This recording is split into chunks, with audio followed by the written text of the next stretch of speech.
సమాధానంతో నింపండి. ఎక్కడ ఏ తెగులు ఈ గుడారమును సమీపించకుండా చేయండి. నీ శాంతికరమైనటువంటి కృప ఈ కుటుంబంలో, ఇంటిలో నివసించినట్టుగా చేయండి.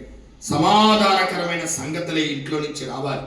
బిడ్డలు బయటికి వెళ్ళినప్పుడు దీవించండి, లోపలికి వచ్చినప్పుడు దీవించండి అయ్యా. సంతోష సమాధానములు, సఖ్యతలు, దేవుని ఆశీర్వాదాలు ఈ కుటుంబంలో, ఇంటికి మెండుగా దేవుడు దయచేయునుగాక.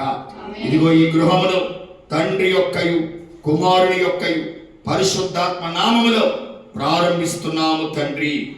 గట్టిగా చప్పలు కొడుతూ